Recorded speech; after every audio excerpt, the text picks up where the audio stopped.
It is Monday, August the 18th, 2025, and the NFL season is just a mere week away. So do us a favor, kick back, relax, because episode number 59 of 609 Sports Talk starts now.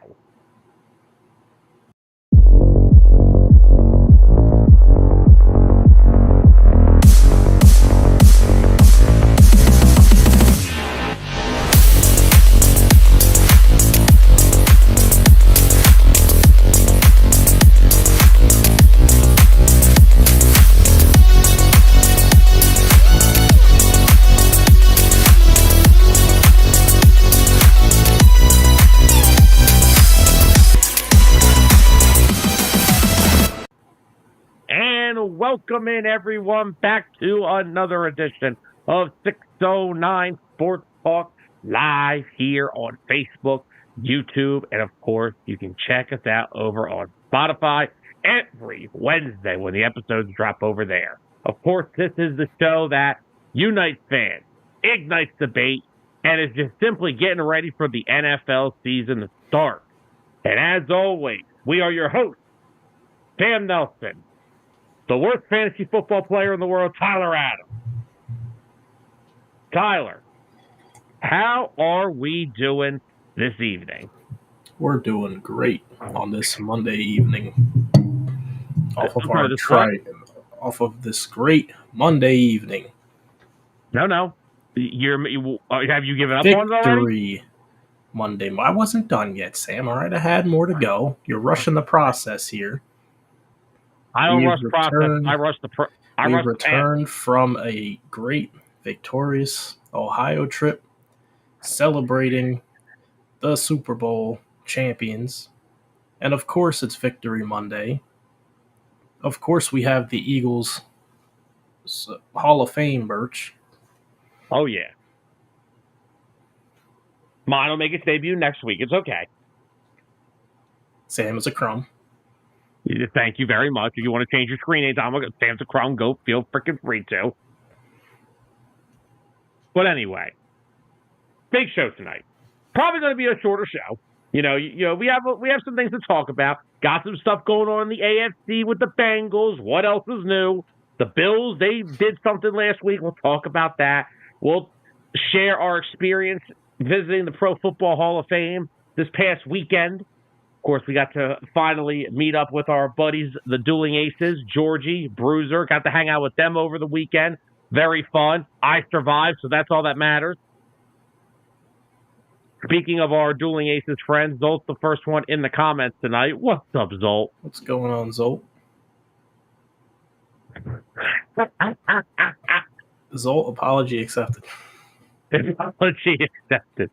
Zol, I could have used a little more warning from you on what I was getting myself into, but it's okay. I survived. Tyler was okay. I survived that, so it's okay. Yeah, I was good. I gave a certain group of people some ammunition to use against poor Samuel. Yeah, of course you freaking did. I'm sure that those jokes will make their debuts on tomorrow's Dueling Aces show. Yeah, tune in for the roasting of Sam if you really want to are enjoying your day. But Tyler, we got to get into some NFL talk. There's a lot to go over the NFL tonight. Nothing really else big on the show tonight. So as everyone has noticed, over the past month, we've been getting you ready for the NFL season. Top 10 lists galore all over the place over the past several weeks. And oh my God, Clint's firing shots. Oh, man. And by the way, we have breaking news. Trey Turner has finally hit a home run at Citizens Bank Park. Wow. It only took August 18th, and Trey Turner had hit his first home run at CBP this year. Wow. What outside of the shot at Michigan? What's up, Clint? How you doing, buddy? What's going on, Clint? So far through our top 10 list, we've gone defenses, wide receiver duos. Last week we did tight end, if I'm not mistaken. Yes. So tonight, we're saving the big ones for the final 2 weeks before the season. So tonight we're going to jump into some offensive line talk. So I think our number one is probably the same for reasons Nope. I have. What you say? Nope. Sure. So we are going to just hop right into the top 10 list that we have for you guys tonight. And Tyler, offensive lines are a pretty important part of the game last time I checked. Yeah, they can make a break in offense. They can make a break a season. So how about in honor of that, Tyler, how about you get us going tonight? I'm going last. I don't want to go first. I'm just messing. We have. I'm about to say, I've been going first every week, so why don't you start us off? So how about this? Let me kick it off with this, give you a little bit of time. I'm going to start with the two teams that both got shuffled out of my number 10 spot throughout the day. Go ahead. First team is the Chargers. Now, the Chargers were looking to have one of the better offensive line groups heading into this season until Rashawn Slater got hurt. So they went from having possibly one of the best tackle tandems, not the best, but one of the best tackle tandems in the NFL. They lost Slater for the year, and now they're just probably going to be middle of the pack, and we'll see what happens. Good luck, Justin Herbert. And the other team is the 49ers.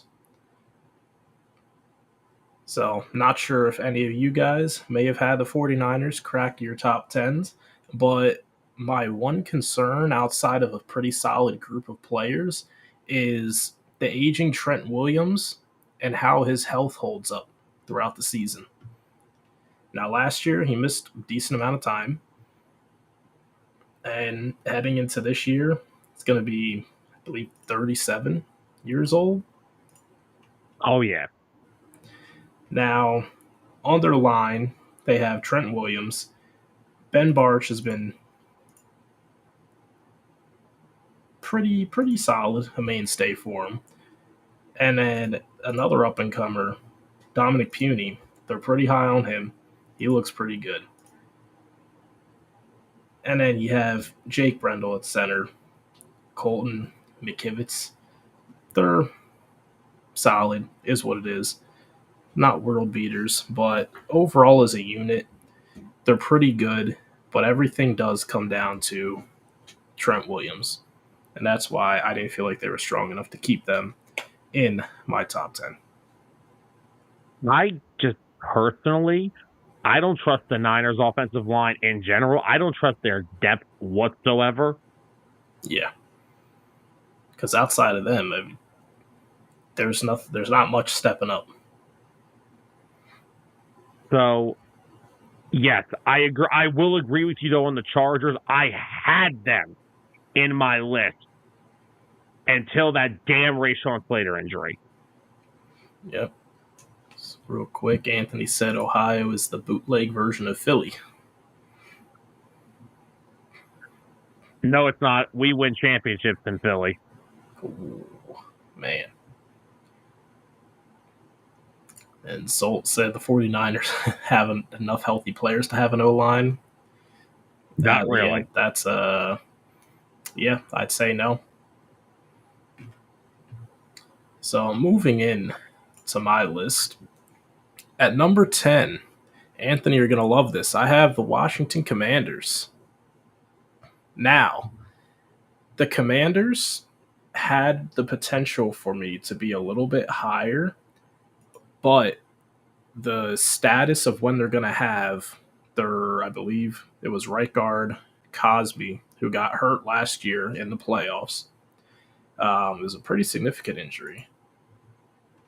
I believe it tore his ACL. Yeah, so I have no idea if he'll be back at any point this season. But if he was healthy, I mean, you were looking at they traded for Laramie Tunsil. They'll have Brandon Coleman at left guard. They have Tyler Biotis at center. He's one of the good centers in the league. You would have had Sam Cosmi, who carved out his role as one of the better right guards in the league. Now he's hurt. His backup's probably looking to be Nick Allegretti. Don't know how great he'll fill in there. And then right tackle is a question mark because you have Andrew Wiley and Josh Connerly, the kid that they just drafted this year, fighting for the spot. So if they were fully healthy, I'd say that's probably a pretty strong unit put together. A lot of high potential with them, but they're probably going to have Cosmi out the whole season. So they're going to be suffering. Good thing Jaden Daniels is a mobile quarterback, though. So hopefully he'll be able to kind of hide their flaws a little bit.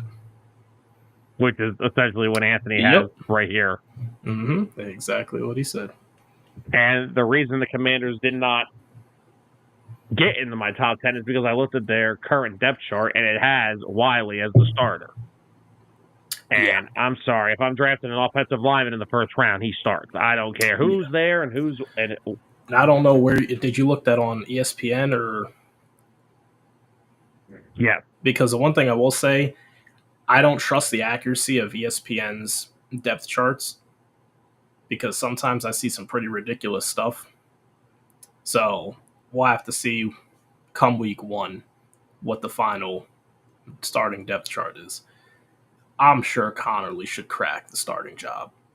I mean, if Cosby's going to miss some time, why not just move Wiley to the guard? Exactly. Which I think that would probably be a better choice for them to do. Andrew Wiley literally has made his career in Washington off of that stupid turf in the Super Bowl against the Eagles. Because then he was labeled as, he's one of the best tackles. He shut down Hassan Reddick. No, the wet field shut down Hassan Reddick. Yeah. So, but now, going into my number 10, I have the Detroit Lions. And yes, I know a lot of people are thinking how they go from a top possibly 3 unit last year to number 10. There's a whole lot of movement going on in this offensive line. Last year you had Taylor Decker, Penei Sewell, you had Graham Glasgow, you had Frank Ragnow, and you had Kevin Zeitler. Well, Ragnow's retired, and Zeitler has left in free agency to Tennessee. Yep. Who, yes, as much as I love the Tennessee Titans offensive line, no, they are not in my top 10 list. Nope. Too much inconsistencies there for me to put them in there. And plus, I got to see that unit play together. I like it on paper. Not sure if it's going to turn out to be what I think it is on the field. But, so, now, you look to this year, Penei Sewell easily the number 2 right tackle in football. Sorry, everybody. He's not better than Lane Johnson. I'm tired of having a debate. Sewell could easily be the second best tackle in the game, but he's not 65 wearing midnight green. Taylor Decker, little dinged up from time to time. And now, here's why they're number 10. Their whole interior of their offensive line is moving around.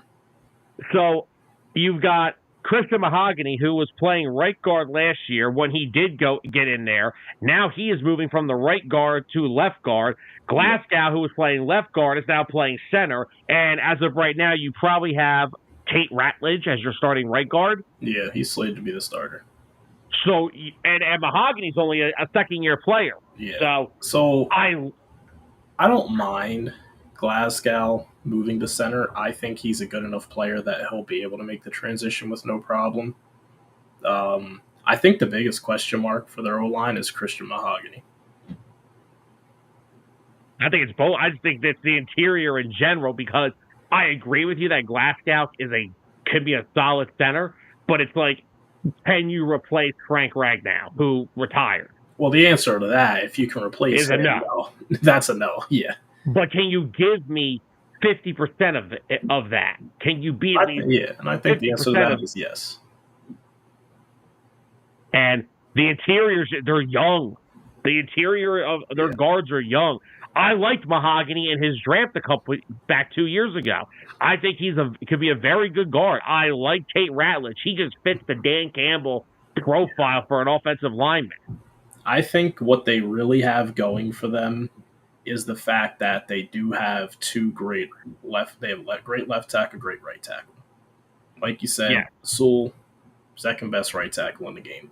That's going to help a lot. How many times have we seen with the Eagles O-line where you put a guy who you're a little scared of next to one of those two, like Lane Johnson, and he helps elevate their play?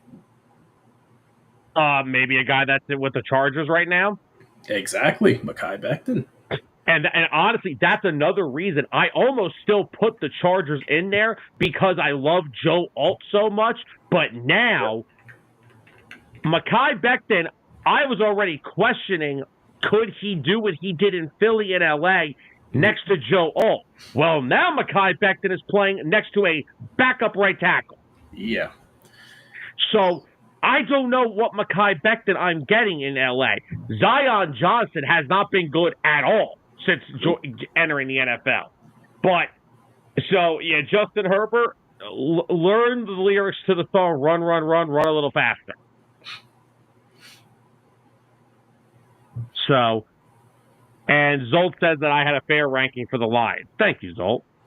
Yeah, I think it's a pretty fair ranking there for him. And Zolt, I'll say this, though, because of how much, I think Glasgow will be fine. He's not Rag now, but he'll be fine. If Ratledge and Mahogany just pan out, this could easily be another top 6, top 5 unit in the league again. It's just there's so much inexperience with the two of them. So, and when you're in an NFC with defensive fronts like the Vikings, the Eagles, the Niners, you got to be able to block in the interior. You have to, and your guards come up big there. But it's just so much inexperience. That's where I have them at 10. Now, when the season starts, it'll be a whole different story. Oh, yeah. But anyway, Tyler, let's move to number 9. So my number 9, I have Tampa Bay Buccaneers coming in. Now, Tampa Bay, I think that they would have. Here's why I have them kind of low. I wanted to have them higher on my list. They have a lot of potential. Obviously, we know how good Tristan Wirfs is, but the question is, how healthy is he going to be? I think he's already slated to miss a few games to start the season. I don't know how long that's going to pan out into the season. So missing out on him is really the key part to their whole offensive line. Because aside from that, I mean, they got all their starters back. They didn't lose anybody. They had a solid unit last year. Kept Baker Mayfield relatively protected. But the big question mark is the health of Tristan Wirfs. And if they get him back after he misses the first, I think, 4 games he's slated to miss so far. Okay. Fair enough. Now, I know this is going to be, for my number 9, I know this is going to be a little hard to process after what we watched at the Airbnb the other night, but at number 9, I have the New York Jets. Oh, that's not hard to process at all. Because, now look, what Justin Fields does is out of my control at this point. I am 100%, I hope Ryan's watching, I am out on Justin Fields. I have tried, and what did you say to me the other night? Did we really expect Justin Fields to reignite his career with the Jets? Usually Jets quarterbacks leave the Jets and then find success in their careers. So maybe that's what we need to happen. Yeah. But anyway, I have the Jets at number 9. I love the tackle. I love Fasanu, kid from Penn State. Mm-hmm. I love Membu, the kid they drafted this year. 2 young, inexpensive tackles that are almost on the same time frame together. And for the rest of it, I mean, Simpson and Vera Tucker were both top 12 in terms of PFF rankings last year at guard. Yeah. And Tippmann, their center, was a top 12, was a top 8 center per PFF. So yeah. That's a good offensive line. And from going to last year, yeah, Tippmann, Vera Tucker, and Simpson were really good. Vera Tucker. You added some Philly to that. Yeah. Can you dig it, Tucker? But the problem was last year you had the retirement home of Tyrone Smith and Morgan Moses at tackle, and they got banged up, and that's what really now, don't get me wrong, a lot of things hurt the Jets last year, but having both your tackles banged up is never an ideal situation. So they moved on from that. They got younger. They have a pretty young offensive line. Aside from Vera Tucker might be the oldest one out of all of them. Let me check. I think Simpson's older than Vera Tucker. How old is Simpson? I'm on it. Is 27. All right, so Simpson's 27. Vera Tucker's 26. Okay. All right, a year apart. I think Tippmann's like 28. No, he's 24. How old? Oh, God. Holy crap. I don't know. He was only drafted a couple of years ago. Listen, up until tonight, I knew three centers in the NFL. Creed Humphrey, Tyler Linderbaum, and Cam Jurgens. That's it. Terrible. How dare you not say Drew Dalman?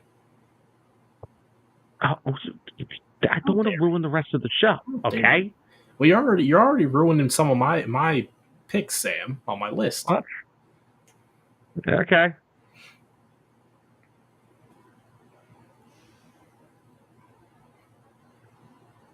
Anywho. So where you got anything else to add for yours? No, I just really like the Jets' offensive line. That's about the only thing about them I do like. I do too. I'll get to them in a moment. So heading into number 8 then, I have the Detroit Lions.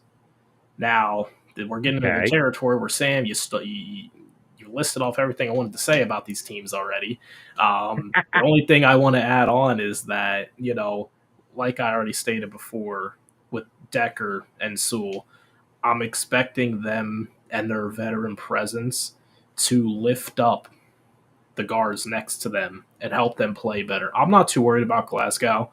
I think he's a talented player. I think he'll make the transition. Will he be a Frank Ragnow? Who knows? Ragnow is really good. But definitely losing Zeitler, that hurts a lot. They probably should have tried a little harder to keep him. But I think, didn't they lose out on him before they knew Ragnow was retiring? Right, yeah, right. They lost Zeitler in free agency. Ragnow just retired in the spring. In the late spring. I think if it was reversed, if they knew they were going to be losing Ragnow, they probably would have definitely tried to keep Zeitler. But that definitely didn't go their way. But that's what I'm expecting, and why I have them ranked at number 8, is that the great offensive tackles are going to boost the play of the guards. Okay. So for my number 8, I don't know how shocking this is going to be, but I have the Green Bay Packers. It was hard for me to find a spot for them. I like the Packers' offensive line. I think that they are one of the more active. I think they're one of the more established offensive line. Okay. So, going into looking at them, they're going to have at left tackle, of course, they're going to have Rasheed Walker, who is fine. And they signed Aaron Banks away from the 49ers to a big money contract for guards. They have Elgin Jenkins at center. I have one thing to say about Banks. I think it might have been too big of a payday too soon. I feel like he's still, he had a great year, but I feel like he hasn't had that consistency yet. I think they took a bit of a risk, but it might pay off. Well, and now on ESPN's depth chart, this is the only depth chart that I don't agree with. All the other ones kind of make sense for the rest of my list, but It has Sean Ryan at right guard. I do not think Sean Ryan's going to be the starting right guard. I think it's going to be Jordan Morgan, who they drafted last year. Yeah. But because he was a tackle, he didn't play because they have Walker and Zach Tom, who, by the way, if Lane Johnson and Penei Sewell are the top two, Zach Tom's probably right under them at 3. Oh, yeah. So, and Jordan Morgan, as a first-round pick, you got to get him on the field. You have to get the kid on the field. Exactly. So I'm thinking we're going to see an offensive line of Walker, Banks, Jenkins, Morgan, and Zach Tom. But Zach Tom is so freaking good and does not get nearly talked about how he should. Oh, yeah. So I have the Packers at number 8 as my offensive line. Okay. Coming in at number 7. Thank you, Sam, for spoiling again for me. I got the Jets. Now, the Jets, I'm same boat as you. I mean, you got your 2 up-and-coming stud left tackle, right tackle. Your first-round pick last year, first-round pick this year. The interior of your line, I think they were the highest graded interior offensive line unit in football last year. So you get all that veteran experience. They're all still pretty young, with the oldest one being 27. So the only thing I would probably have them higher, it just comes down to them being the New York Jets.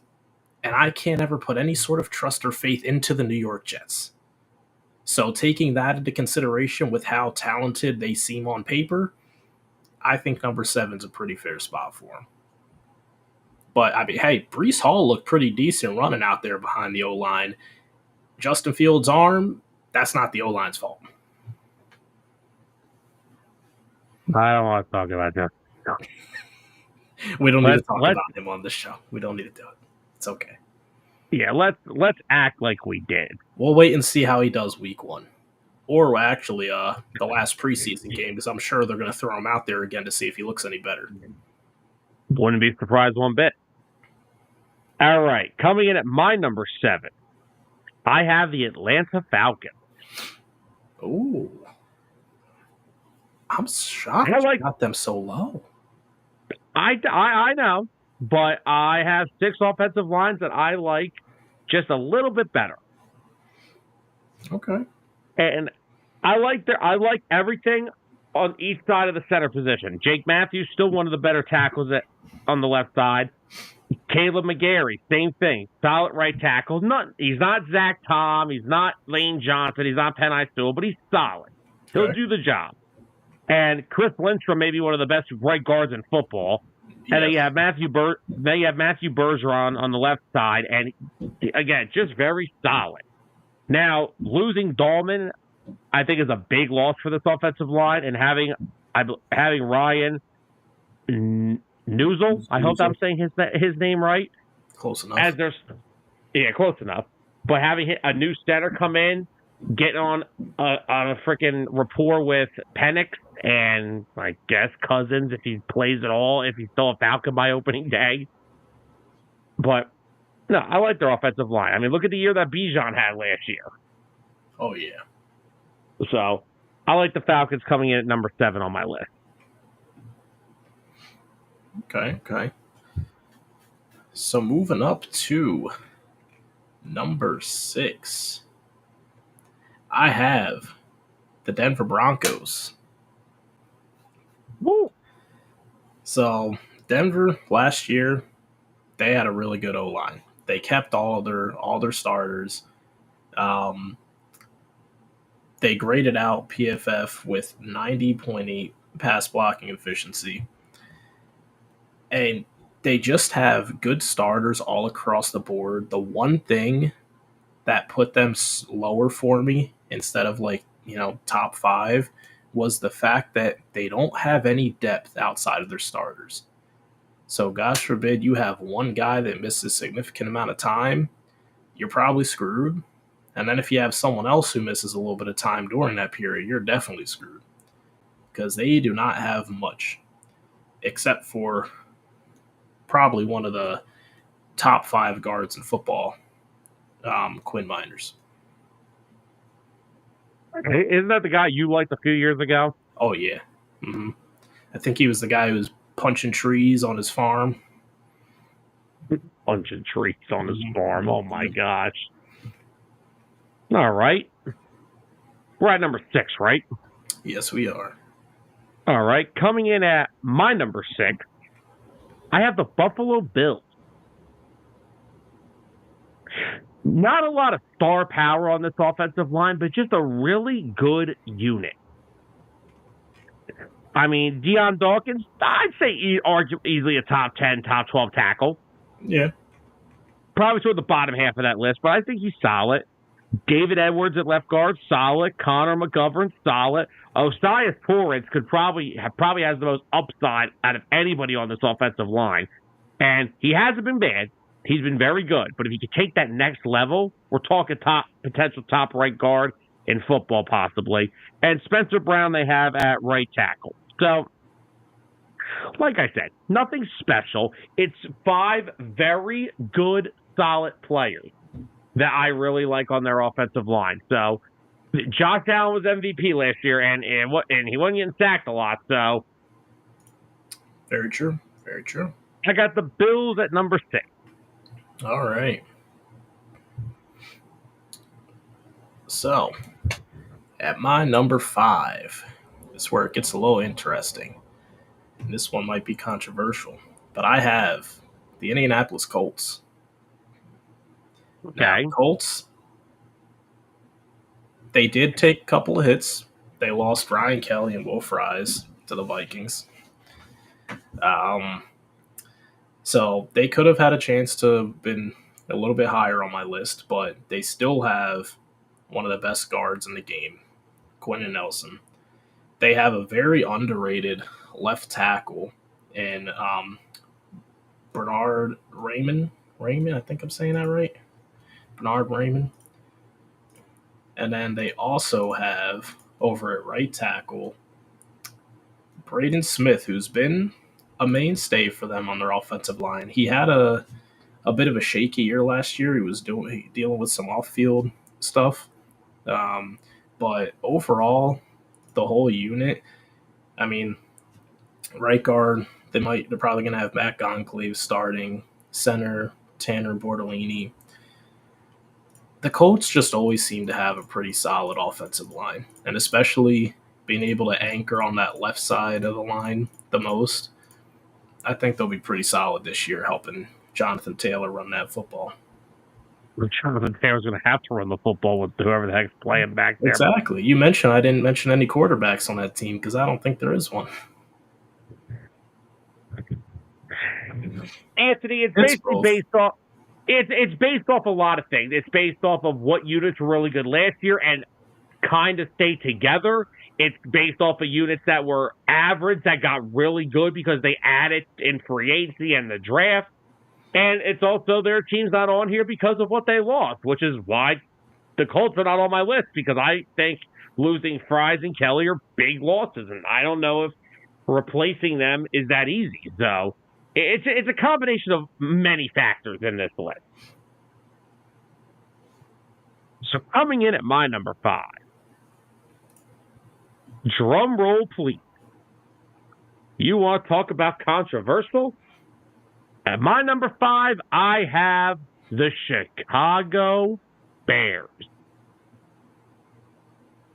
And there's a lot of things that come into this. First off, they hired a head coach that prioritizes the offensive line more than anybody you could think of.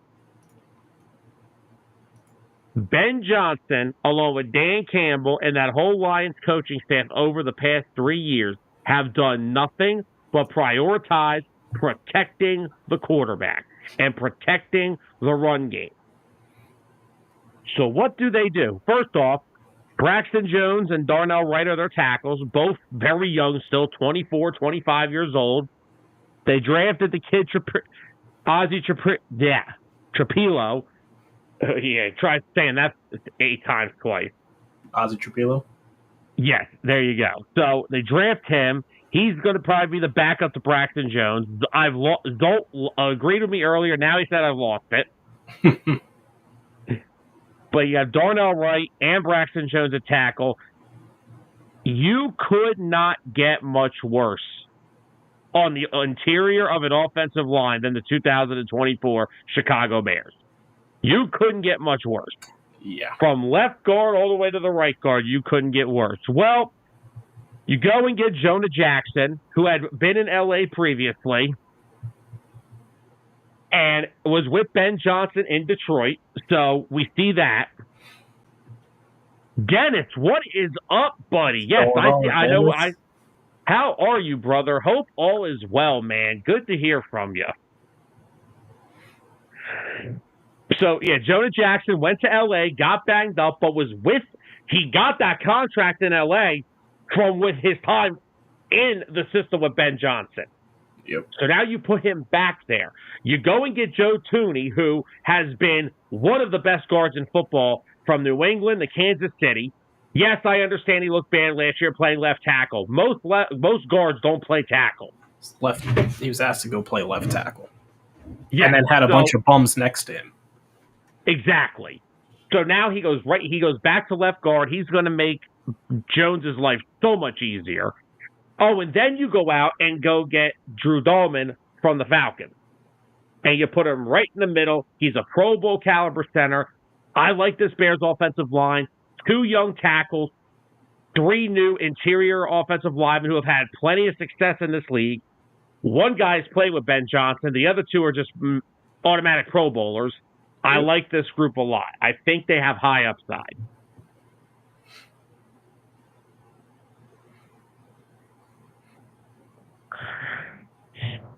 Dennis, after watching your boy play in the preseason, I don't want to hear a word about Reed Blankenship. Your guy's knocked himself out of the games more than he's made a freaking tackle. Don't get me started, Dennis. Yeah, Dennis, I love your thoughts, but I hope you know that Sidney Brown is not going to be the starting safety for the Philadelphia Eagles. We have set him off. I was on board for it too. I was like, all right, you know what? This is Sidney's year. Take over the reins. Go for it. Didn't see anything.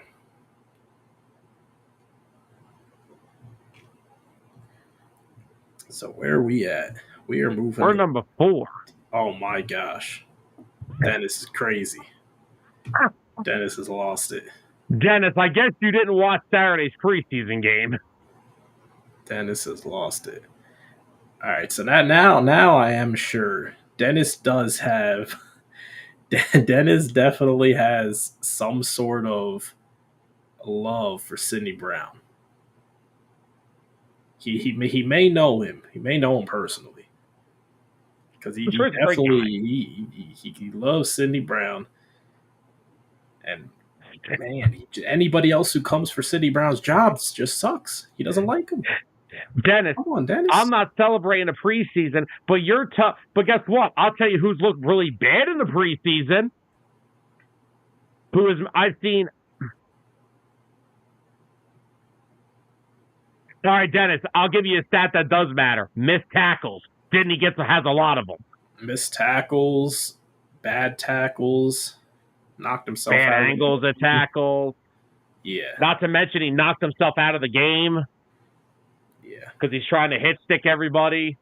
Yeah. Like, I don't know. I'd have to go and watch a lot of tape and highlights from Sidney Brown in his time at the Eagles to see if he's ever actually tried to wrap somebody up or if it's just been hit stick. It seems like he plays the game of football like it's Madden on rookie difficulty, and you just hit stick everybody to try to make them fumble. All I'm saying is if Vic Fangio don't trust them, I'm not going to go against Vic Fangio. Nope. But all right, Tyler, we're into number 4 now. Who you got number 4? My number 4, I have the Chicago Bears. Zolt, you can call us both crazy. I mean, one of the biggest overhauls that we've seen this postseason. The 2024 Browns offensive line was a shadow of what they have coming into this year. Like you said, bringing in Thuney, stealing Dahlman away from the Falcons. Hold on a damn second. Dennis, Reed Blankenship does something that Sidney Brown doesn't, and that's take the football away from the opposing team. And please remind me when Reed Blankenship took himself out of a game. Yes, we'll bring up the Tampa game where like 8 different Eagles left that game.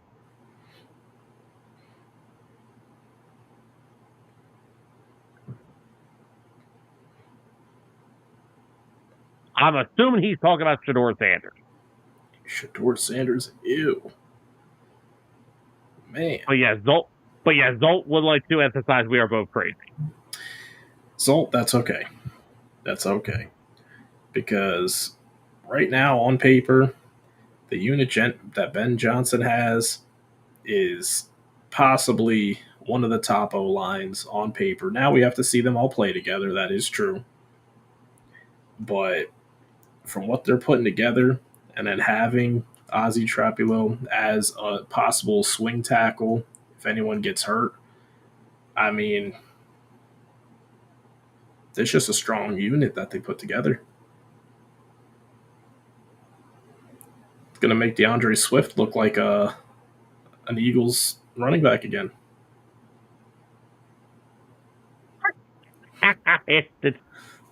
All right, Dennis, look, we could do this. We could have this argument for the next 6 months with you. Let's just go from this, right? So, I'm not worried about who's starting next to Reed Blankenship. I'm worried right now who starts opposite of Quinyon Mitchell. That's my big worry right now. Yeah. Because Keely Ringo and Adoree Jackson stink. Yeah, they do.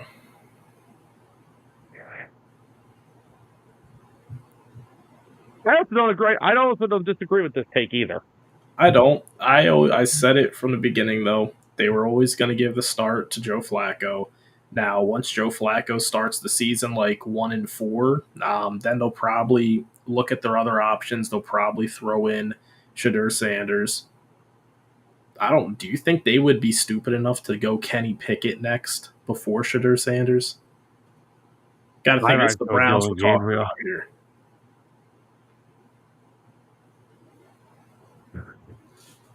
I also don't disagree with this either. I wish they would have paid Isaiah Rodgers. Yep. I don't think the Eagles expected him to get a 2-year deal. I think that's what really caught them by surprise. But anyway, Tyler, let's get back on track here. You were on the Bears, right, as your number 4? Yeah, Bears were not my number 4, mainly because they just overhauled in free agency. All right. And coming in at my number 4, I have the Tampa Bay Buccaneers. Now, I did take into consideration about the health of Tristan Wirfs. I'm assuming that he will hopefully not miss too much time. But even with Wirfs out, I still love this unit as a whole. Graham Barton is going to be their next big guy that just mauls you. He was a rookie last year, and they've just turned this offensive line to a bunch of guys to just run you over. Between him, Cody Mauch, Luke Goedeke, and friggin' Ben Bredeson, they just run you over. And I mean, they've clearly been a pretty good offensive line with the years Baker Mayfield's had. Yeah. Yep. So, when Wirfs comes back 100%, there ain't much stopping this unit. I like the Bucs at my number 4. Okay.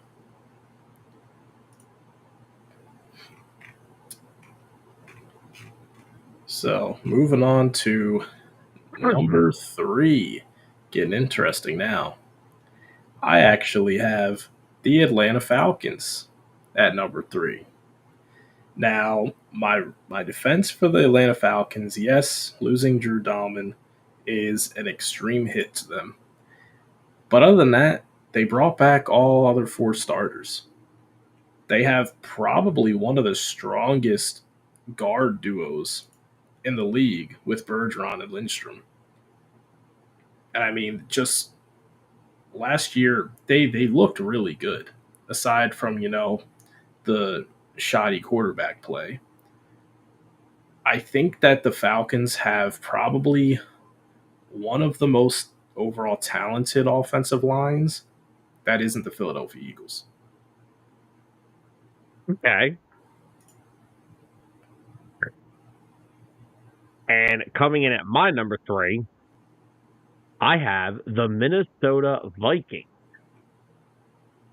who already, in my opinion, have one of the better tackle duos in the league between O'Neal and Christian Darrisaw. Mm-hmm. But the interior last year, go ask Dan Darnold, was very bad.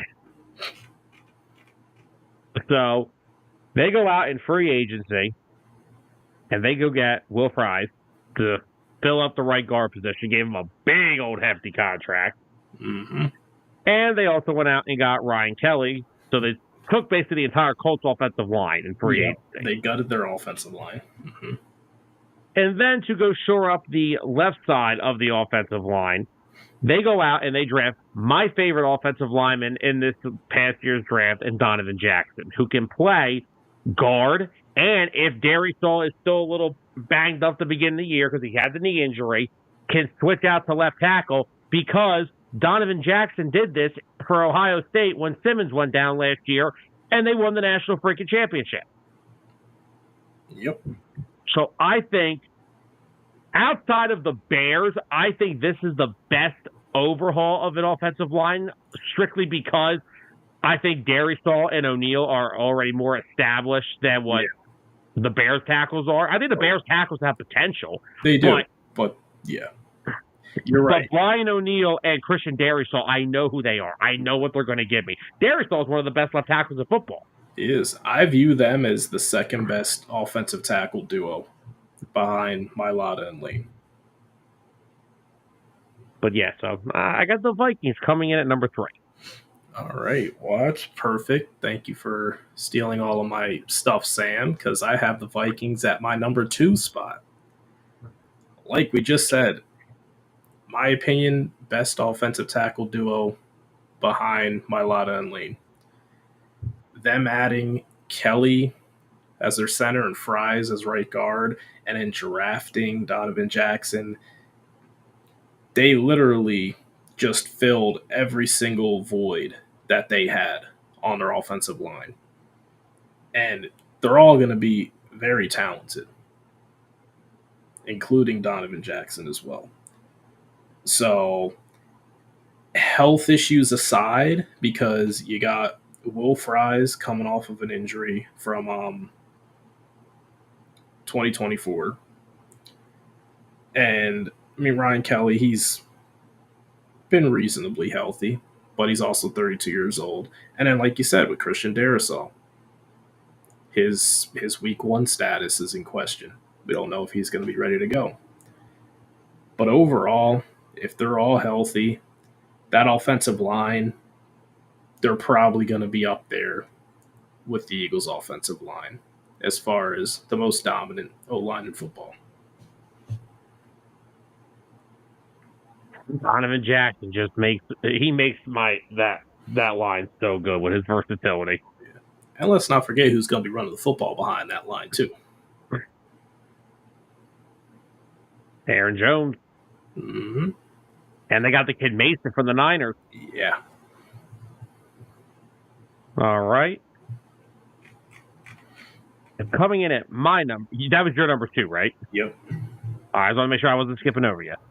My number 2 offensive line in the NFL this year is the Denver Broncos. Now, yes, I understand the depth behind the starting unit's a little thin. I get it.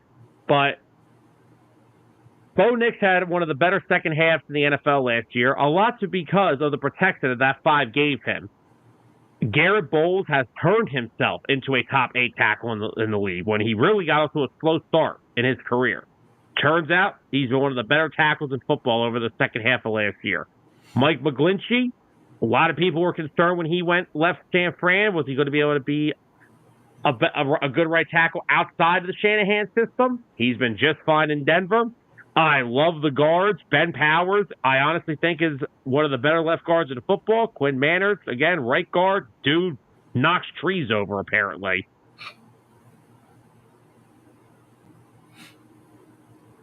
And They have Luke Wattenberg at center, who's another just really solid player. I like this unit. I think they had a strong ending to the second half of last year. I agree with you. The depth is a little thin, but as a starting, I'm not grading the depth. I'm grading the 5, and the 5 is freaking top of the league. And that's at my number 2. And gee, I wonder who we have at number 1. I wonder who. Well, before we get to that, Anthony wanted to know who I had. Oh, Jesus.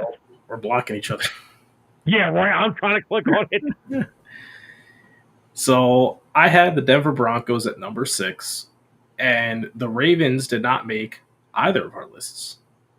The Ravens O-line was not good last year. They weren't good, and they didn't get better. Outside of Ronnie Staley, and I guess I can give you Linderbaum, I'm not impressed. The rest is questionable. They look better because of Lamar Jackson being a mobile quarterback. Now, I will say, I think Roger Rosengarten is going to be a really good right tackle, but I got to see it before I can grade it. He's still young. He's only going into his second year now. But yeah, I don't see enough from the Ravens. They did not crack the list. They weren't even an honorable mention. Nope. But the best offensive line, the reigning Super Bowl champion offensive line, filled with nothing but Pro Bowlers and All Pros. And a future first ballot Hall of Famer. Yes, indeed.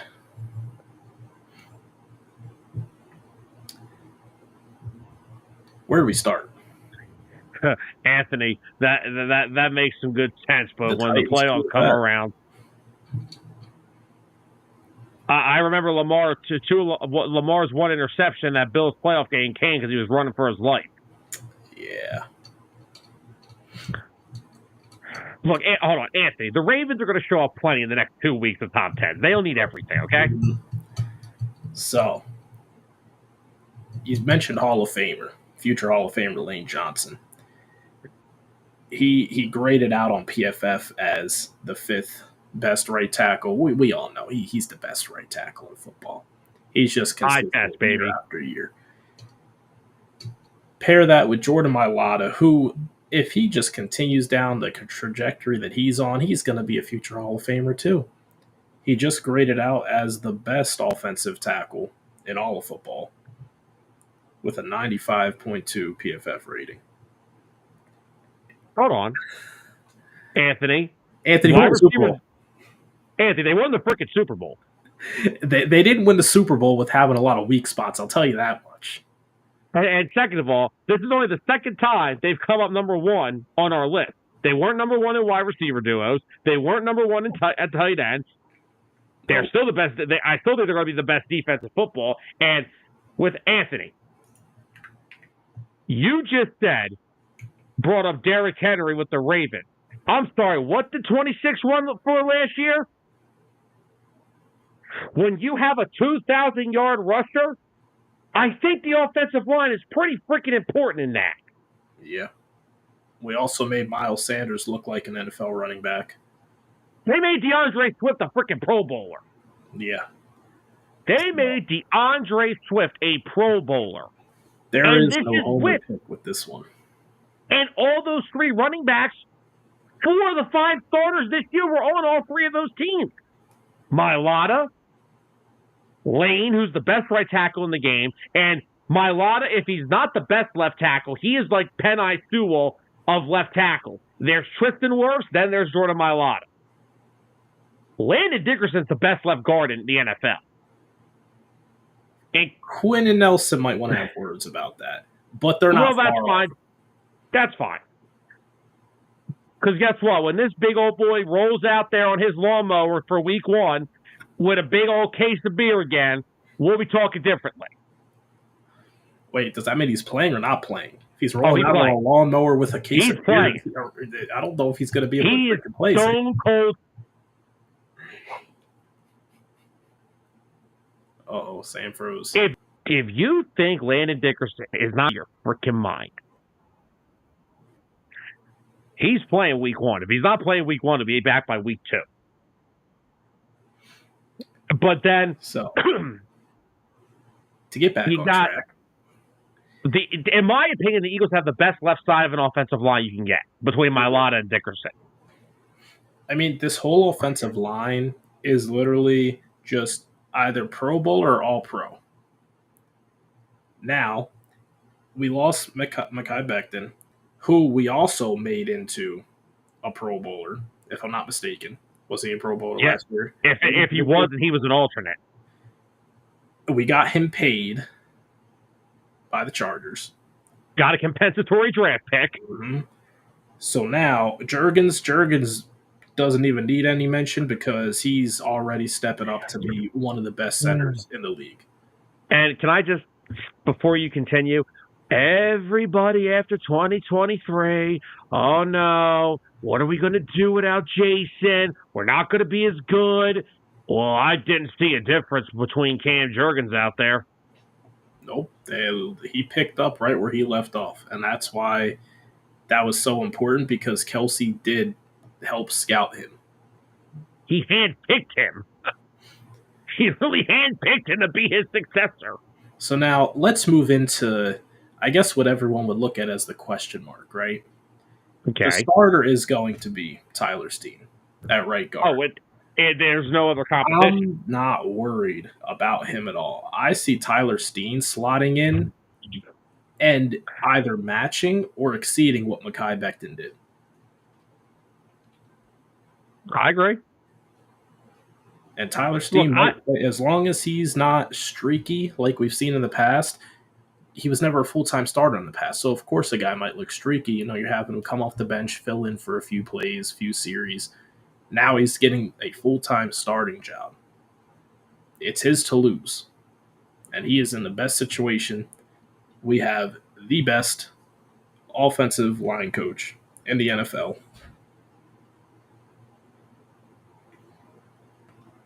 I mean, I don't know. Any argument? Anybody? No. And honestly, this offensive line is just as deep as it's been. I mean, maybe the one situation I'd be concerned about what would happen if at tackle, I mean, right now the backups according to ESPN will be Kendall Lamb and Darian Kennard, which I don't agree with at all. I love both the kids they took late. I love Miles Hinton. I love Cameron Williams. I think they're both going to turn themselves into backup tackles at worst in the NFL. Yeah. I still like Trevor Keegan a lot. Drew Kendall is an offensive lineman who I've seen very good things in the preseason so far. Matt Pryor they brought back for depth. He's been solid in the preseason. Brett Koth has been playing all over. Don't forget Holland Pierce, the kid from Rutgers that was an undrafted free agent. This is still the best offensive line in football. We didn't mention Kenyon Green also. Kenyon Green as a backup, I mean, stinks. Sam, did he even play yet? Yes, and he got hurt. And when he's been in practice, he's looked like absolute dog shit.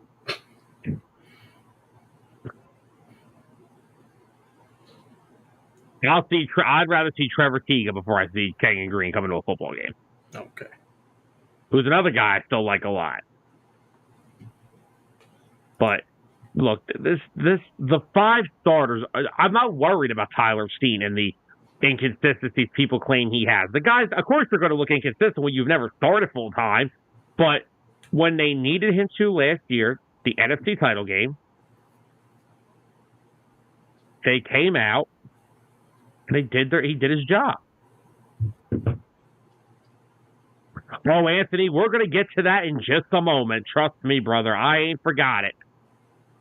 But no, that's the only wild card in this whole thing has been Tyler Steen. And if you watch the preseason game that they played against the Bengals, if Tyler Steen can do what he did in that first preseason game, we're going to have no problem. Because Tyler Steen, yes, he has played both guard spots, and he's been all over the place. But now that he will play every single rep next to the best right tackle in football, probably one of the best right tackles of all time. Yep. Because if you don't think Lane Johnson's a first ballot Hall of Famer, one of the best right tackles ever, you are out of your mind. And he will now play with Cam Jurgens next to his left side. Then they'll be fine. He will now get a chance to improve every single week with those two playing between him. And he'll be fine. It's just that he hasn't played a lot. That's it. So we'll have to wait and see what happens. But the worst kept secret in Eagles training camp was Tyler Steen was battling for the right guard position. He was always going to be the starting right guard. Yeah. And that, ladies and gentlemen, is your top 10 offensive lines for 2025. I think those lists were both very well put together. They were, except for one thing. What is that? Sam, your top 10 list absolutely sucks. Thank you, buddy. But now, since Anthony brought it up, these Cincinnati Bengals, man. So the report came out yesterday that the Bengals are officially listening to trade offers for Trey Hendrickson. Well, that's a terribly kept secret since he requested to be traded, 6 months ago? Basically. Now, Tyler, the Bengals have announced that they are looking for a first-round pick plus a starting caliber defensive player for the services of the guy who's had 34 sacks over the past 2 years. Please give me your thoughts before I have a freaking cap. I mean, what do I think at this point anymore? The Bengals have just been a crapshoot ever since the offseason started. Not wanting to pay him. Didn't want to pay T. Higgins. He asked for a trade. They said, we're not trading you. Now he's sitting out. And now they come out and say that they want essentially the perfect trade situation for them that benefits them when this guy doesn't even want to play for you currently.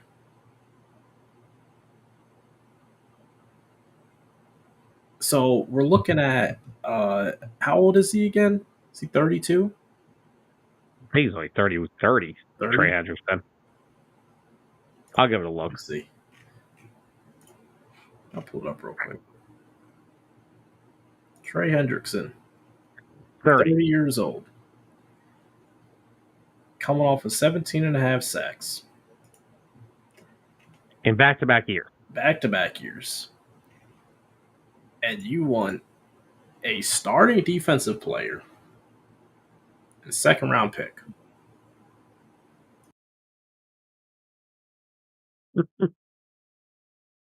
It made me sneeze because I'm allergic to this bullshit. Tyler is allergic to bad NFL front offices. That's first. No one's doing that. They're never going to find a trade partner under those conditions. You may get a second or a third rounder with a defensive player. That's realistic. Yeah. A defensive player, maybe a rotational player, but asking for a starting caliber player as well as a second round pick. Now, if you would have just told me they would be willing to do a player swap,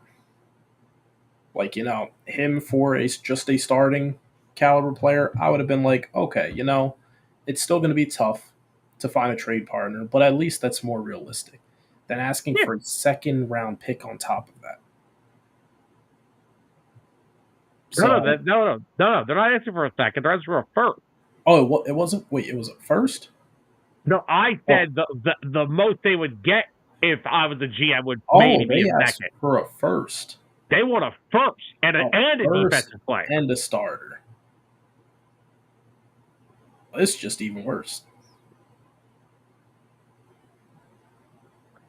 Yeah, Anthony's saying right here, and they've already denied a trade request for a second. Oh my God. Gosh. What is wrong with that? Because not only are you giving up, say some team was stupid enough to give them a first-round pick and a defensive player, now I have to pay this guy we talked about this right before the show. The low point for Trey Hendrickson is $35 million a year. for at least the next 3 years. Am I getting 17 sacks for the next 3 years? I don't know. You don't know how many sacks you're getting for the next 3 years. You don't even know that first round pick that you're giving up. That could have been a future star defensive end who you wouldn't have had to pay $35 million right away. He would have been on a rookie deal. That's ridiculous. I would say they're not going to get anything more than a second rounder and maybe not a starting player, but just a player in that packaged in with it. Or they find a team that is willing to trade him for a starting defensive player. Let me ask you this, right? They approach the Eagles, right? They want Jordan Davis and a second or third rounder. Would you do that? No. Because like you said, unless if we plan on paying him, he's going to be a rental. I agree. I'm just asking. Yeah. Well, Jordan Davis essentially could be the same thing. Are the Eagles going to pay Jordan Davis? But I don't think Jordan Davis, well, depending on how he plays this year with the shape that he's in now, he might get paid some top defensive lineman money. And I'd rather pay interior defensive linemen over edge rushers. Oh, yeah. But it's going to be tough for them to find a trade partner. At this point, what gets resolved first, this or Micah Parsons?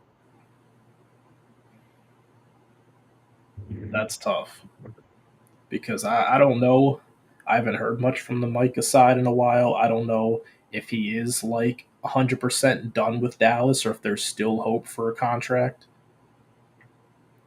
But as it stands now with Hendrickson, finally, the Bengals acknowledge that they are going to trade him. Now it's just how the hell they're going to make the trade happen. Who knows at this point?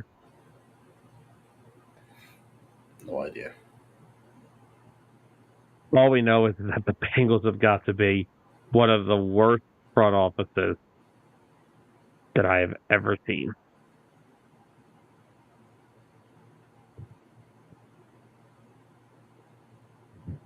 Anthony, he still hasn't gotten paid. Yeah. He ended up playing out the rest of his contract. And now he just signed a 1-year deal worth like $14 million with the Bucs. He has not gotten paid. Yep. Hassan Reddick cost himself a Super Bowl ring last year. Just call it that. Oh, yeah. You thought Jalen Hutton and Nolan Smith were fun. You would like to see Nolan Smith and Hassan Reddick. But it all works out because guess what? If Hassan Reddick's here, Jalen Hunt probably doesn't play a lot. Nope. Nolan Smith doesn't play a lot. Or as much. Yeah. No, a lot of things don't happen if Hassan Reddick's still here. Yep. Which, by the way, I am very excited to see Nolan Smith this year. Anthony, the Jets paid him what the Eagles were going to pay him. Yeah, Anthony, what happened was the Jets decided to trade for him with no contract extension talks in place. He got annoyed by it, and he ended up holding out some of the season. So he came back mid-season, not in football shape, because who would be in football shape after sitting out that long? Played out the season. I believe he had a half a sack, and then he signed a 1-year deal with the Buccaneers. So, yep, that's how the Hassan Reddick thing ended. So if I'm Trey Hendrickson, I'm trying to get a deal done because Trey, you got about 3 weeks till the season starts. Yep. But it goes once again to show how the Bengals have easily, without a doubt, one of the worst front offices in the NFL. They have no idea how to structure contracts. They don't know how to pay both sides of the ball fairly. Like I said, I get Ja'Marr Chase. And at this point, if Joe Burrow wanted T. Higgins that bad, okay, you taking a pay cut for him? Yeah, exactly. Yeah. I would have took that money that I was going to give T. Higgins, invested it into Trey Hendrickson and some more offensive line help, and I would have said to Joe, would you like to stop running for your freaking life every day? then stop.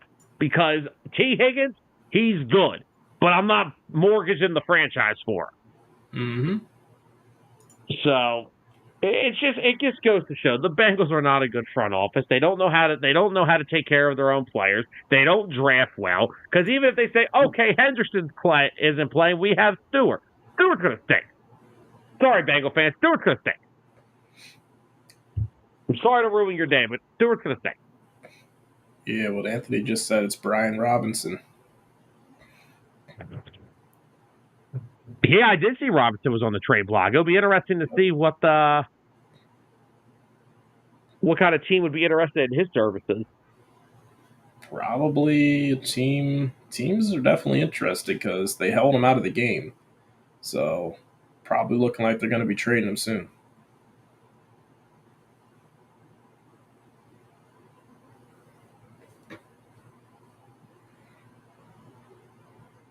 And to get up to our other little bit of NFL news, Tyler, last week, the theme of tonight's show was the offensive line. Well, the Bills' offensive line will be blocking for James Cook for the foreseeable future. Yep. They got him locked down. 4-year deal, $48 million, $13 million in guaranteed money. What are your thoughts? It's a good deal for both sides. I mean, James Cook is a huge part of their offense. We all know that they don't have the flashiest receiving group, but what they have, they work with. They're strong running the football with James Cook, and he's definitely an invaluable piece to their offensive performance. Yeah, I mean, he's helped change the trajectory of their offense. They were so pass-heavy with Josh Allen early on in his career, and that was why they honestly were losing a bunch of playoff games. They weren't running the football. They weren't giving the ball to their running backs. And since James Cook, who has turned into a pass-catching option, just as well as he is as a runner, it's been a very good balanced offensive attack. Now, I see these comments rolling in real quick. Let me get to the bottom three. I want to come back to George's because it's actually a really good point. First, Anthony said if he's not traded, he'll be released. Yeah, well, Robinson's not. I'm not crying over Robinson getting released. Ah, there he is. There's the good old bruiser. I'm not putting that. Oh, yeah. Why not? For anybody who wants to watch Sam be tortured live on air, please tune in to Dueling Aces tomorrow. As Zolt said, it was a reasonable amount of money for Cook. It is, because, they're still going to rely heavy on the pass. They're still going to be a pass-first team with Kincaid and Coleman and all those other guys over there. So, but Cook helps balance out the offense. Now,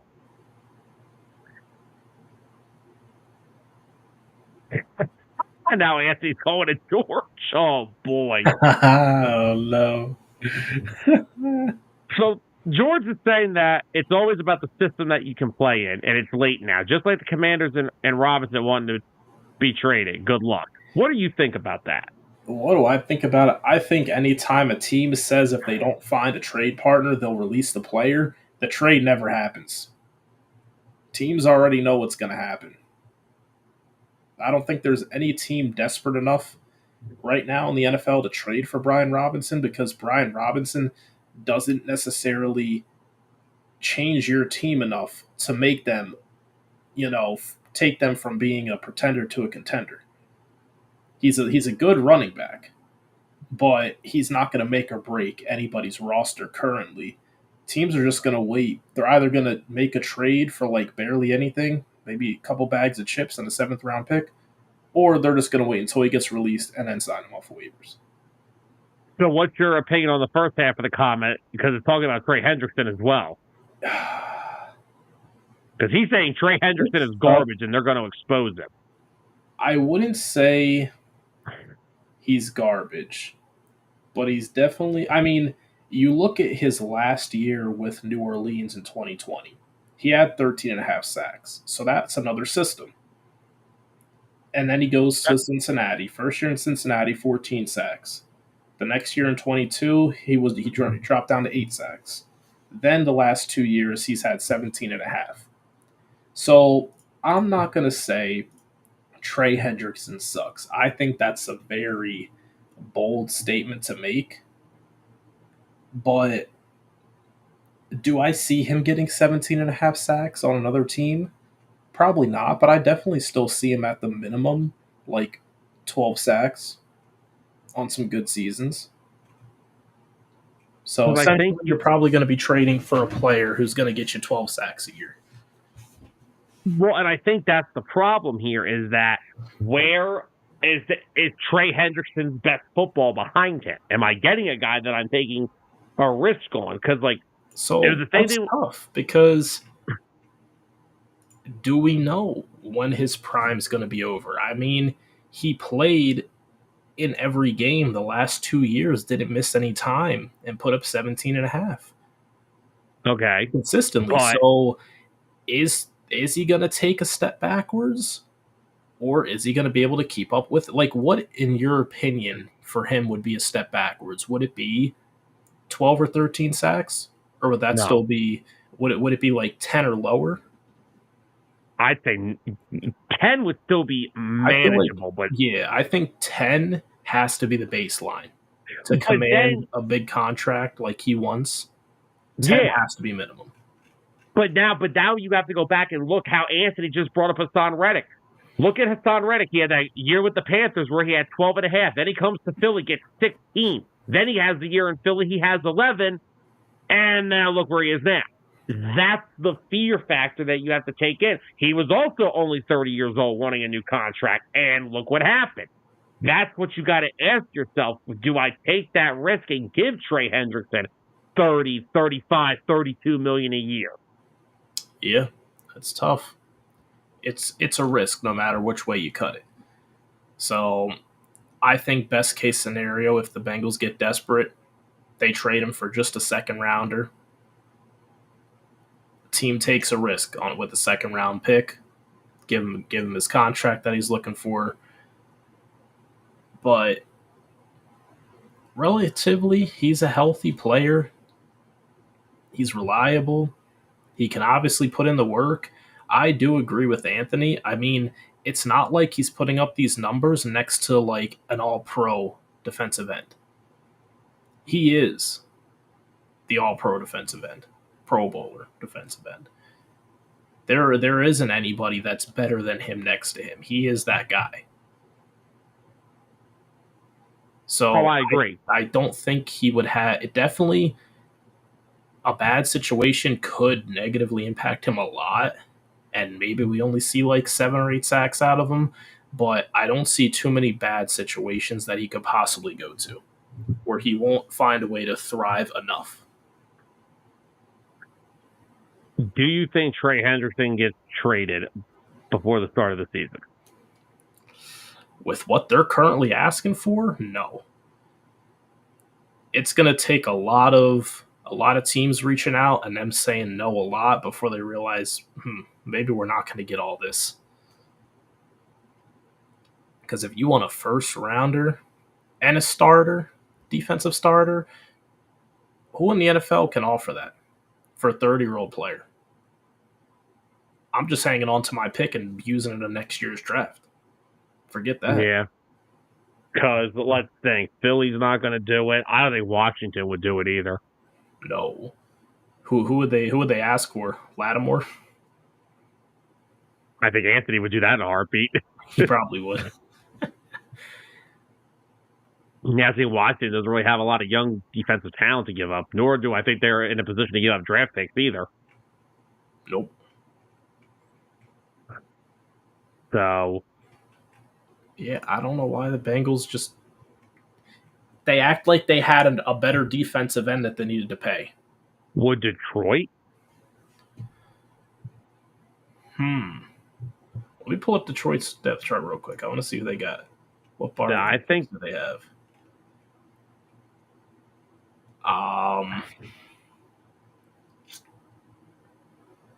Here we go. Avonte Maddox. Oh, knock it off. Oh, man. Honestly, if I'm being if we're being realistic here, right? They may have to part ways with maybe Aleem McNeil. Ooh. Or maybe even Brian Branch. But I wouldn't do that. I'm not giving. I'm not giving up Branch and a first. I wouldn't even do Branch in a second.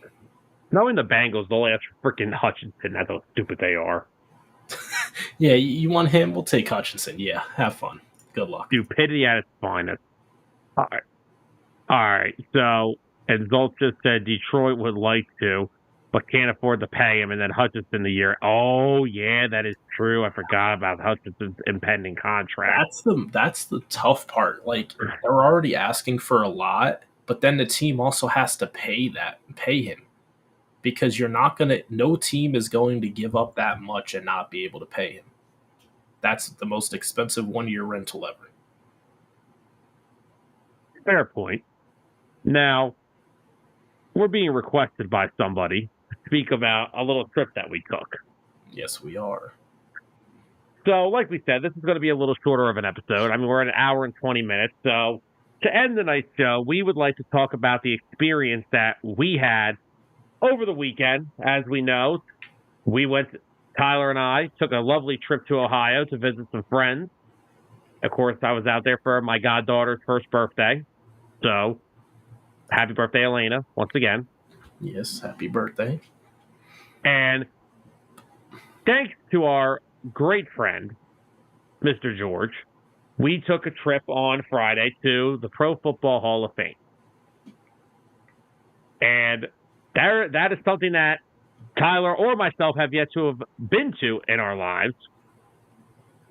So, going to the Pro Football Hall of Fame was definitely an experience.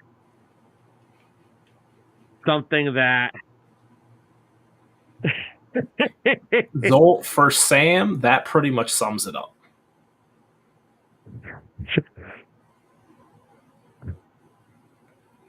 Oh, my gosh. Anthony, I'll get to your comment about the Panthers after this segment before we get out of here for the night. But no, going to the Pro Football Hall of Fame was definitely an experience. Awesome place to visit. Definitely some place I want to go back to again.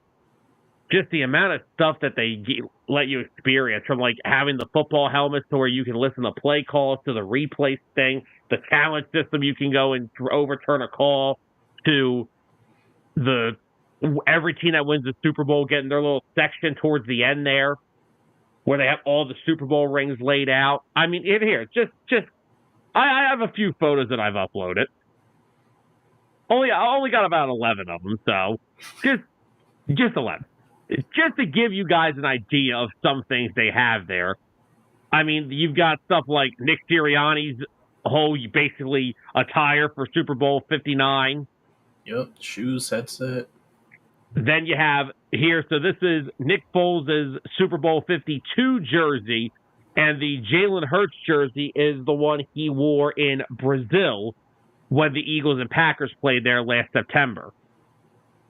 And in this one, this is Devontae Smith's Brazil jersey, as is Reed Blankenship's Super Bowl jersey. Yeah, Dennis, I don't see Sidney Brown having nothing in the Hall of Fame. Yeah, I didn't see his name once. The football, I forget where that was. I know the headset is Doug Peterson from Super Bowl 52, and the cleats are Cooper DeJean. So that's just another little display in the Eagles area.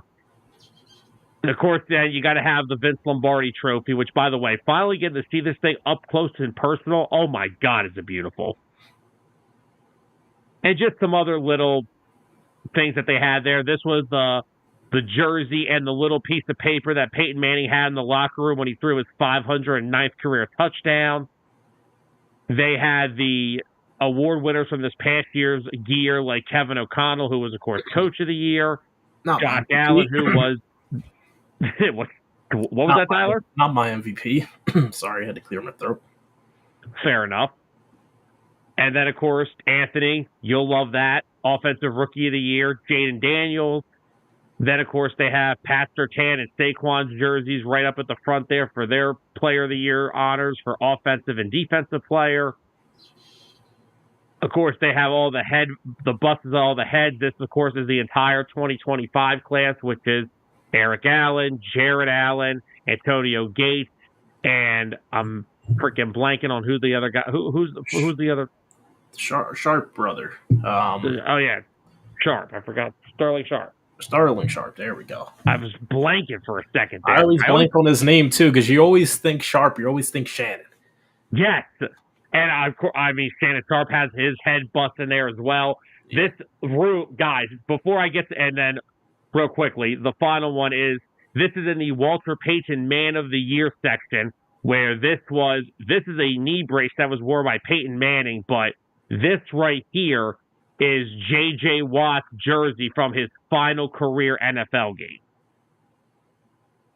But just to give you guys the idea here, back to this photo, if you see to the left here of the 2025 class, this room for all the busts of the heads, this thing goes all the way around.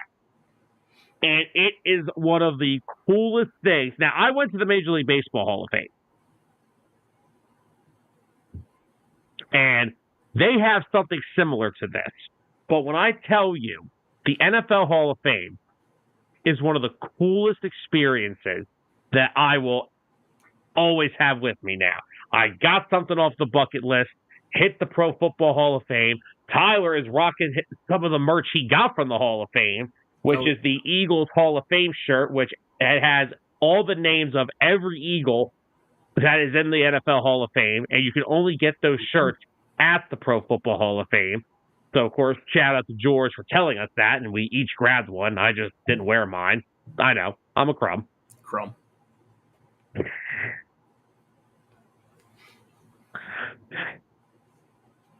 And then, of course, not just the Pro Football Hall of Fame, finally getting to hang out with our boy George, who we met doing 609 a couple years back, and got to enjoy a nice visit to Ohio with him, got to meet him and Bruiser. That was a very entertaining night in its own right. Zolt, you have to deal with him over the weekend. I am sorry. But definitely got to meet up with some friends that we've made over the airways over the past couple years. Definitely a fun trip to Ohio. Pro Football Hall of Fame is as advertised, and I'm definitely going back. Oh, yeah. Eventually. And Anthony said the player who scored for Washington is the reason why we don't need Robinson no more. Who scored? Let me go look. Was it Debo? Did they put him at running back again? Oh, please stop it. Well, Jaden Daniels has a rushing touchdown. But no, it's this kid, Ja'Cory Krosky Merritt. What did you call me? I didn't call you anything, buddy. So, yeah, I know one thing.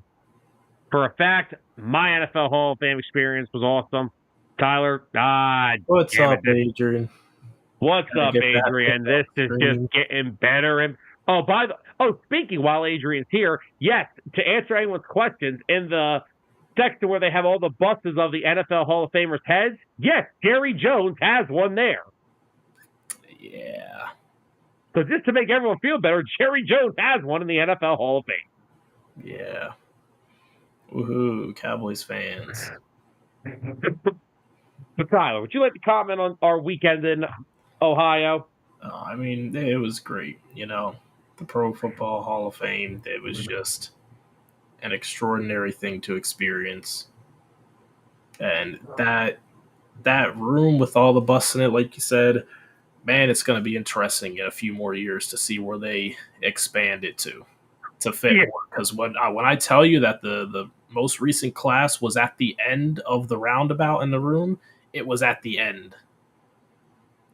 So unless if they just keep building more shelving in the middle and it just keeps going like a spiral, then yeah, they're gonna need to expand that. But it's really amazing. Just the whole exhibit, all the interactive things that they have, everything that you can see. It was definitely worth going while we were out there. the first football uniforms, which was so awesome. Oh yeah. Absolutely, Georgie. And like we said, we'll be out again, hopefully soon enough. Now, there was a comment that I wanted to get to before we left, and Jordan Romano just allowed a 3-run home run, 7-4. Unbelievable. What else is new? Where were we at here? So I'm going back to a comment from when we were talking about Trey Hendrickson. Okay, here it is. Anthony asked us, what about the Panthers? I wanted to get to this comment before we left. Yeah, I did see that. The Panthers,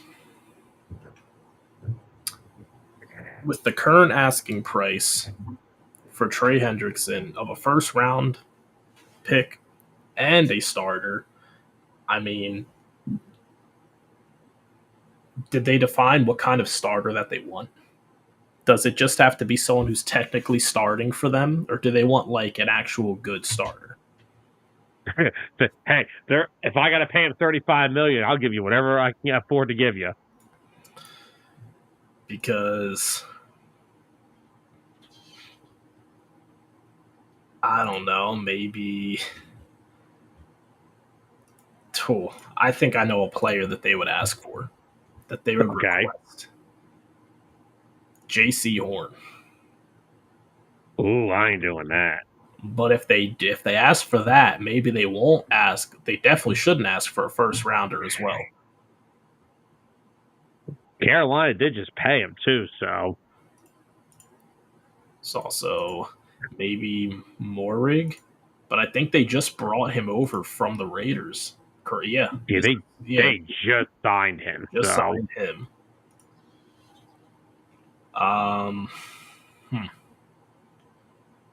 I really don't know. They are a team that could definitely use him, but I don't know what trade assets they have in return aside from a first rounder. Oh, Anthony's making. They said they specifically want a young defensive player. Oh well, so yeah, they'd want J.C. Horn. Gotcha. Kick rock. If I'm any other team, kick rock. So real quickly, Adrian has a baseball question. How do you think the Yankees game that I'm going on Sunday will be? Will the Yankees or the Red Sox win? Adrian, that's tough for me to answer because the Red Sox are been one of the better teams in baseball since right before the All-Star break, so they've been playing really good baseball as of lately. The Yankees, though, usually handle their business against Boston, especially in New York. So, but the Yankees right now are in a little bit of a struggle, so you may be a little disappointed. I don't really know. It determines on what Yankees show up that night, which recently I haven't been able to figure that out either.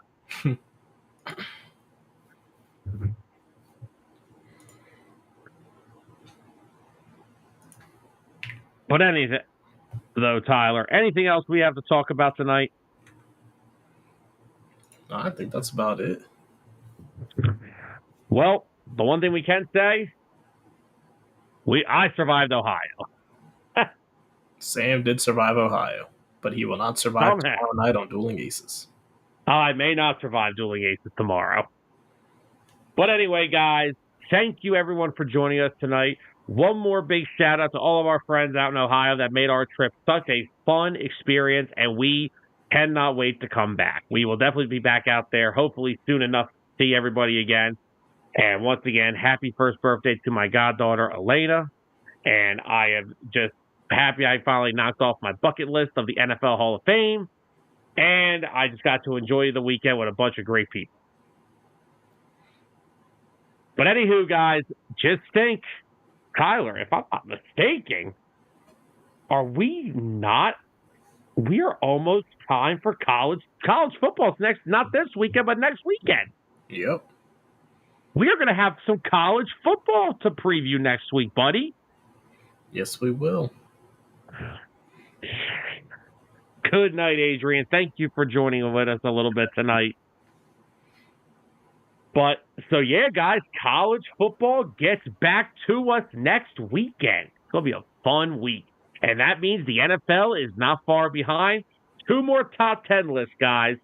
And then we are off the football season, which we get 2 more weeks of Tyler saying, Sam, your top 10 lists will always and forever suck. Thank you very much.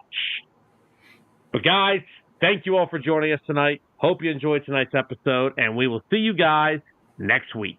For Tyler Adams, I'm Sam Nelson. Good night, everybody.